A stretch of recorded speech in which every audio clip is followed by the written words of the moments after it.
سلام، من شبنمم و 2 ساله که تو کشور زیبای اندونزی زندگی میکنم. امروز تصمیم گرفتم بیام راجع به شوک‌های فرهنگی که من به عنوان یک ایرانی که اینجا زندگی میکنه تجربه کردم و خب قبلش هیچ کس بهم چیزی نگفته بود و خودم اینها رو تجربه کردم بهتون بگم. حالا از رفتار مردم، فرهنگ و غذا، یه سری چیزای عجیب و یه سری چیزای خیلی خوب که مطمئنم هر کسی دوست داره بشنوه، حالا چه بخواد سفر اینجا بیاد چه بخواد بیاد زندگی بکنه بهتون بگم. پس اگه دوست داری که این چیزا رو بدونی حتما تا آخر این ویدیو همراه من باش. مطمئنم که کلی شگفت زده میشی و کلی لذت میبری و ازت خواهش میکنم که اگه کانال منو دوست داری حتما کانال منو سابسکرایب کن، به دوستانت معرفی کن و این پایین نظراتتو تو کامنت برام بنویس. ببین، اولین چیزی که به عنوان یک ایرانی وقتی وارد کشور اندونزی شدم واقعا اون حس رو گرفتم، حس خوب رو، احترام، ادب و دلسوزی مردم اندونزی بود. به شکل غیر قابل باوری مؤدب و مهربونن. یعنی نمیتونم بگم که چقدر اینها آدمای خوبی هستن. هر کاری که بتونن میکنن تا به شما کمک کنن، حتی اگه زبانشون رو بلد نباشید، حتی اگه نتونید درست باشون ارتباط بگیرید. کلا هیچ موقع شما رو به حال خودتون نمیذارن، همیشه حواسشون بهتون هست و دوست دارن که بهتون کمک کنن. مثلا من یک بار تو فرودگاه اندونزی گم شده بودم و پروازم داشت به مشکل میخورد، شاید به پرواز نمیرسیدم. یه خانم اندونزیایی تمام طول اون مسیر رو با من بود، بهم کمک کرد تا من به پروازم برسم و چون پروازمونم اتفاقا یکی بود تا به مقصد بعدی برسم و حتی برسم به اون مقصد و منو ببره پای گیت و اینا، به من کمک کرد و لحظه منو تنها نذاشت و همش مثلا میمد با هم صحبت میکرد که مثلا من نگران نباشم، استرس نداشته باشم. و واقعا فکر کن توی فرودگاه من همچین برخوردی دیدم. بعد که دیگه وارد کشور شدم دیدم وای مردم به شکل عجیبی احترام میذارن، مهربونن، همش میگن هالو میس، کامو داری مانا. خیلی براشون شما براشون با ارزشین و اصلا رفتار نجات پرستانه‌ای ندارن و خیلی خیلی باهاتون خوب برخورد میکنن و من این رو واقعا با چشمای خودم توی این 2 سال تجربه کردم و یکی از دلایلی که اصلا اینجا موندم همین رفتار و انرژی خوبیه که مردم دارن. یعنی انقدر به من اینجا کمک شده از لحاظ اینکه مثلا گم شدم جایی یه مشکلی برام پیش اومده که من واقعا مثلا تمام ترسم ریخت وقتی که مثلا میخواستم اولین بار برم خب تنها بیرون یا کارهای انجام بدم، کار اداری، قانونی یا هر چیزی، باعث شد که ترس من بریزه یا اون استرس من از بین بره به خاطر رفتار آروم و مهربون و دلسوزانه که از مردم مهربون این کشور دیدم. و حتی زمانی که خودشون مثلا مقصر نیستن همش عذرخواهی میکنن، یعنی به شکل خیلی عجیبی به شما احترام میذارن و به نظر من معنی واقعی انسانیت رو شما توی این کشور میتونید ببینید. نمیتونم، یعنی تمام کسایی که اینجا مهاجرت کردن یا میان برای سفر از تمام کشورها با من هم نظرن، یعنی نظر فقط من نیست، همه این نظر رو دارن. ببین، چیزی که خیلی شوکه کننده است همین آب و هوای استوایی اینجاست، مخصوصا بعضی جزیره ها انگار بزرگترین سوناست. حالا الان به خاطر اینکه بارندگی زیاده و اینا باد میاد ولی نمیتونم بگم که چه هوای عجیب و غریبی داره. الان یه لحظه آفتابه، بعد یهویی باد میشه، طوفان، بعد رعد و برق، بارش شدید، یعنی انگار که دنیا داره به پایان میرسه. چیز ترسناک برای من که اصلا اول شکاور بود. من رعد و برق میشد، انقدر رعد و برق شدید بود میترسیدم، تو گوشم پنبه میذاشتم میرفتم زیر پتو یا اگه بیرون بودم سریع خودم رو میرسوندم به خونه و واقعا برام ترسناک بود، چون اصلا باد و بارون و رعد و برقای اینجا اصلا با چیزی که مثلا من تو ایران تجربه کردم یکی نیست. یه چیز خیلی عجیب، بزرگ و ترسناکه که به نظر من حتما تا بید نیایید متوجه نمیشید و این به نظر خیلی شوکه کننده بود. من همیشه هنوز که هنوزه با اینکه 2 سال گذشته رعد و برق میزنه من میترسم. ببین چون انگار که رعد و برق که میزنه حتی زمانی که تو خونه ای انگار که داره تو خونه میزنه با شدت خیلی زیاد، احساس میکنی که زلزله شده. یا بارونایی که میاد همه چی میره رو هوا، سیل همه جا رو برمیداره.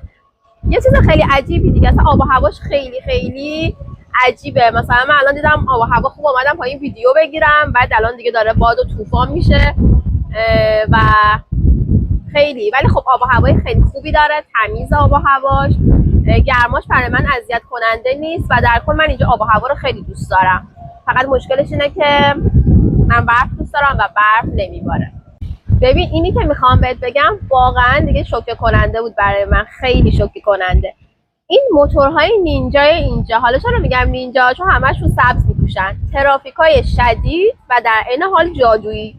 ببین حالا بهت میگم چرا انقدر اینجا موتور زیاده که باورت نمیشه، انگار که دارن تو پلی استیشن بازی میکنن، راست چپ بالا پایین همینجوری داره موتور میاد. بعد تو خیابونم که میری خیلی ریلکس، یهویی از هر سمتی داره موتور میاد، بعد میگن هاتی هاتی میست. اصلا انگار نه، انگار که مثلا دور انقدر موتوره. بعد در عین حال که مثلا انقدر ترافیکه و انقدر موتور هست، خیلی به ندرت اینجا چیز میشه، تصادف میشه و این به نظر من خیلی جالبه. انگار که راننده ها با هم تلپاتی دارن و اصلا تصادف به ندرت میبینی تو کشور اندونزی. و یه چیز خیلی عجیب، این کاپشنای ضخیمی که اینها میپوشن، مثل اینکه به خاطر بادی که از سمت اقیانوس میاد و اینکه نور آفتاب.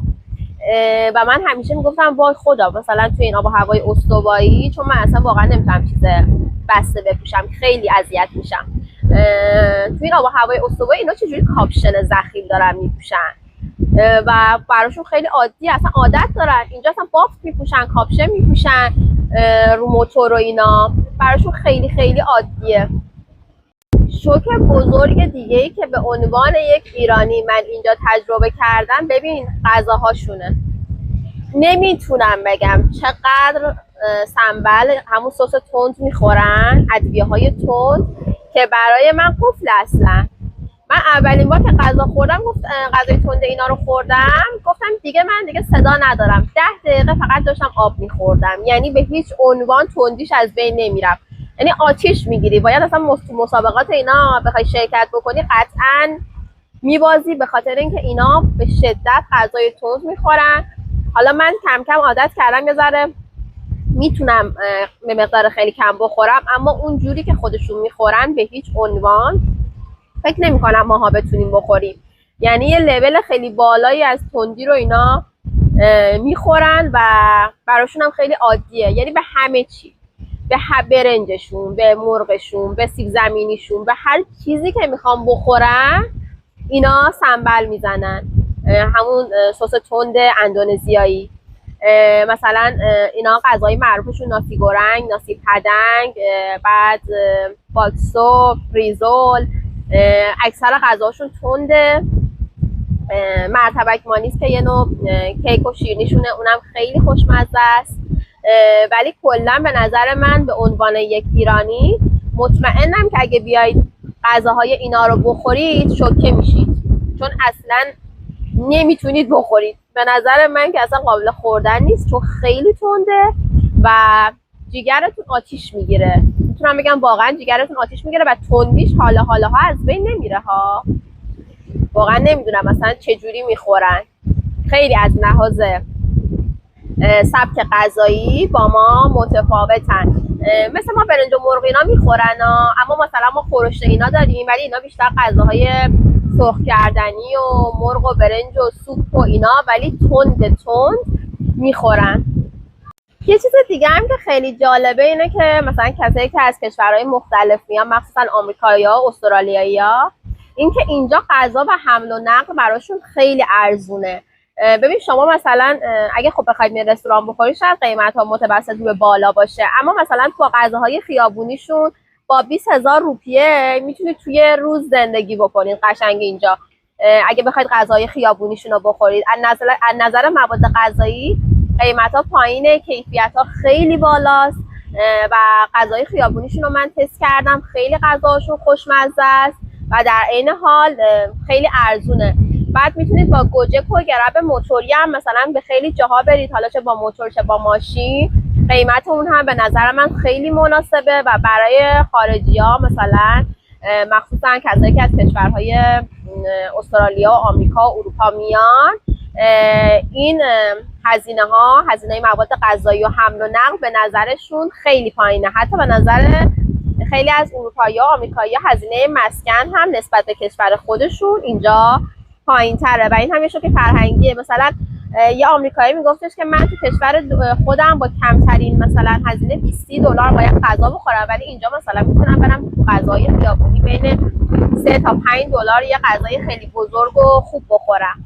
ببین یه چیزی که برای من خیلی شوکه کننده و در این حال قشنگه، امنیتی که یه خانوم توی کشور اندونزی داره. ببین امنیت زنان به شدت تو کشور اندونزی بالاست، یعنی حتی وقتی که شب میری بیرون جای خلوت میری باز هم امنیت هست. تا حالا برای من به عنوان یک خارجی مشکلی پیش نیومده. تازه وقتی هم که اتفاقی میفته گم میشم یا چیزی میشه مردم میان کمک میکنن و برای من که اینجا زندگی میکنم یه چیز خیلی خیلی ارزشمندیه که این کشور انقدر امنه، انقدر مردم خوبی داره و تا حالا هیچ اتفاقی برای من نیفتاده و به نظر من زندگی کردن کنار این مردم و توی این کشور یه تجربه خیلی خیلی قشنگه و امنیت حرف اول رو توی این کشور میزنه. یه چیز خیلی جالبه دیگه، مراکز خرید تو شهرهای بزرگه که نمیدونید چقدر بزرگه، مثل یه شهر کوچیک میمونه.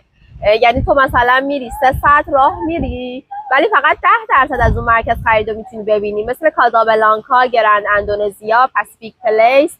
من خودم بعد از 2 سال زندگی اینجا هنوز نتونستم مراکز خرید اینجا رو کامل بگردم، برای اینکه خیلی بزرگه و خیلی هم لوکسه و برای ما خانوما که انقدر دوست داریم که بریم مرکز خرید و عاشق خرید و اینایی بهترین گزینه است. من میخوام بهتون بگم که به عنوان یک خارجی که دارم 2 سال اینجا زندگی میکنم دیگه اینجا خونه دوم من شده. عاشق مردمش شدم، عاشق فرهنگش، غذاشون، آب و هوا و تمام چیزهای خوبی که اینجا تجربه کردم و اینجا آرامشی گرفتم که هیچ جای دنیا این آرامش رو تجربه نکرده بودم. واقعا آرامش عجیبی داره اینجا و اگه دوست دارید که تجربه های من و زندگی من به عنوان یک خارجی تو اندونزی رو ببینید، حتما کانال من رو سابسکرایب کنید که تازه اول راهه و قرار کلی ماجراجویی با هم دیگه داشته باشیم تا شما رو با کشور اندونزی بیشتر آشنا کنم، با مردمش، فرهنگش، غذاش و کلی چیزای هیجان انگیز تو راهه. اگه اندونزیایی هستی حتما این پایین بنویس yes miss و برام کامنت بذار. خیلی خوشحال میشم که میبینم کامنت های شما رو و با شما ارتباط میگیرم. ممنون که ویدیو منو تا آخر دیدی. حتما منو به دوستات معرفی کن و یادت نره که کانالمو سابسکرایب کنی و نظرتو برام حتما بنویس.